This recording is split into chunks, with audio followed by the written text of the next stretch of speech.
Namaste. I want to take you back to 2020. You remember that weird, loud silence of the COVID 19 lockdown, empty streets, overflowing thoughts, and just way too much time? I was bored out of my mind, staring at the same four walls every day. Then one day, a friend's mom who ran this newspaper magazine reached out to me. She asked me to make a video on how I bake change. Now, here's the thing, I was 11. Change? I didn't even know how to change the remote batteries properly. But I said sure, because why not? So I made a random little video of me planting a mini jungle in a plastic bottle. The jungle had ladybugs, ants. I spoke about colonies forming inside the bottle. It was messy, it was chaotic, and it looked something like this. Friends, my name is Vivaan and I have made a mini jungle out of a bottle.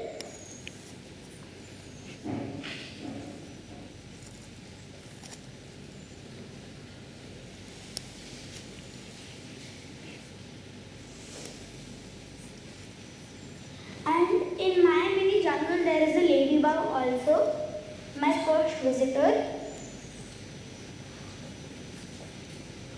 I have made this out of a oil bottle. If you put excessive of water, the water can come out from here. This cap. You can open this cap and the water will come out. Right now I have not put any water in this. I made in this in one day. As you can see, this is very good for. Now, this was the start of everything. A while later, I joined an organization called Hari Koshish. Now, this was serious stuff. We were talking about real change, like voicing the Yamuna, standing up for the environment. And I wasn't just participating, I was planning, leading, and connecting. Naman Sonpa, the founder of the organization, gave a TEDx on this very stage 2 years ago. That book showed that empathy isn't just about people, it's about rivers, plants, animals, and everything that suffers but can't speak for itself. Empathy in that sense became action. Then came Project Kitab. I joined as a fundraising intern, very behind the scenes. And I remember writing in my application form that I'm just joining to make my resume look nice. But that didn't quite remain the same. I became the treasurer, then the vice president, and now eventually president. Do you know what changed the situation on Project Kitab? Someone once asked me that तुम गरीबों की मदद इसलिए करते हो कि उनका भला हो सके या भगवान तुम्हारा भला कर सके और अगर पुण्य कमाने के लिए तुम अच्छे काम करते हो तो असली भिखारी कौन हुआ in English, this means that do you have to end up pretty much so that they can benefit for God's blessings. And if you do it for the selfish motive of earning God's blessings, then who's the real beggar here?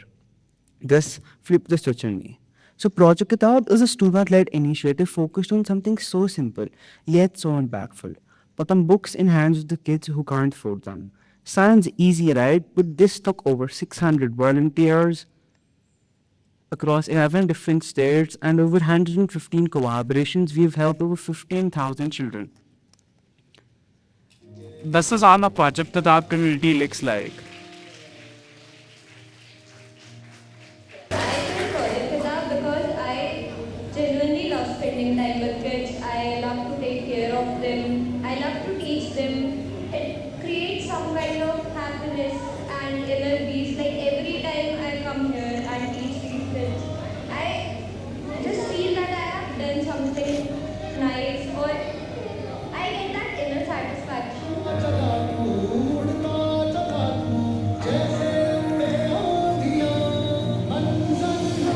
For me personally, I feel like I've always wanted to do community service, and when I first started Project Kitab, I thought it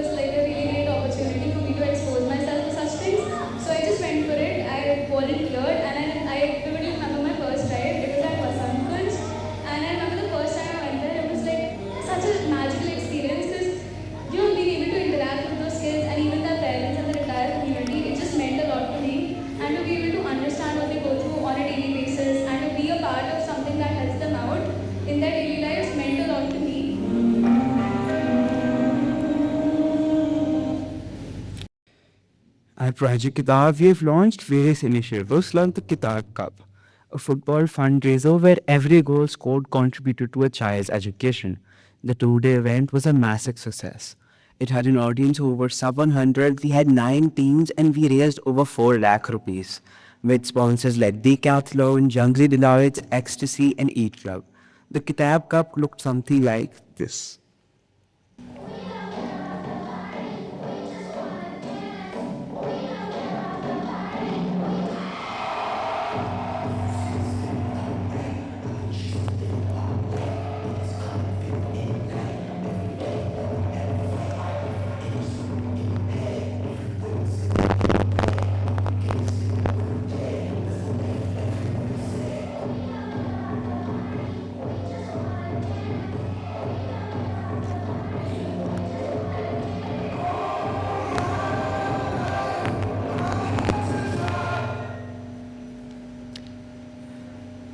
We also launched an initiative called Har Aapne Kitab, a mega book donation drive, and one who got network community. Not just a group of people, but a group of hearts that cared. Because empathy is contagious. When one person shows up, others do too. Now, it's not necessary that you're one of the others. My journey at Project Kitab have been full of fights, more like a roller coaster. The highs have been as high as meeting the Minister of Education, and the lows have been as low as planning to leave the organization. But you know what made me stay? When a child catches their first book and says that they want to become a doctor or a teacher, that's when you realize that this is what empathy in community looks like. I also joined an organization called EyeCare Equality, another project, another story. I realized that so many blue collar workers who are the backbone of our cities often lack access to basic medical care. They live in a blur, quite literally. So I got moving. We raised over 9,500 US dollars as I speak. And the difference between writing this, making this presentation, and speaking on the statics, we've raised over 10,600 US dollars. With a team of over 50 volunteers and 20 camps, we've helped over 5,000 blue collar workers and distributed over 2,500 eye care material. The founder of the organization, Harsh Kedia, gave a TEDx on this stage last year and even gave me a shout out. So, hey Harsh, here's a full circle moment. Enjoy a shout out back. I remember talking to I remember talking to Harsh about this that every other kid forms an organization. They find a creative word from the dictionary, put it with project, foundation, or organization, and that's their full stop. Their full stop is just making the Instagram page ma'am was just talking about. But we didn't want to do anything like this. We wanted real impact instead of real impact. And that's even shown in our work. I'm proud to share that we've set up eye cams for not only our school's TVs and Bayas, but also the Delhi traffic police. Our vision was simple. This one line said by the founder of Lenskart, Piyush, he said that बहुत लोग सपने देखते हैं पर कुछ लोग देख ही नहीं पाते. This means that a lot of people see dreams, but some people simply can't see. And this has been our vision, and it has stuck around with us for a very long time. And we make sure to keep our change going. Then comes Shri Sayog. I'm also the head of Shri Sayog at this school, and we've met diverse social groups. We have met people from economically weaker backgrounds, children from shelter homes, even stray dogs and cats. And we even got involved with para athletes. Now, if you've ever seen para athletes in action, you know what real strength looks like. It doesn't come from feeling sorry, it comes from respecting someone's journey, from honoring it, not pitying it. You know, people often think empathy is just about being nice. It's not. It's about recognizing the pain and doing something about it. It's about when a child gives away their only comic book, when a teenager organizes a fundraiser instead of a birthday party. It's seeing problems not as someone else's responsibility, but as your own. You know, I could have kept this for the start, but I thought I'll keep it for the end. I'm a backbencher like many of you here. I have messy hair and I haven't submitted all my notebooks. But that doesn't define who I am. People often call me Jack of all trades, master of none. But the full quote says Jack of all trades, master of none, but still better than master of one. All I mean to say is that you don't need to be a CEO, a politician, or even an adult to lead change. You just need to care, to act, to notice. And trust me, when you start walking that path, you'll never walk alone. Now I have a very big list of thank yous. Everyone sitting there wanted to thank you, and I thank you for coming here. Not because of the free periods you're getting, but taking something valuable from here. If you see your name here, thank you. Thank you.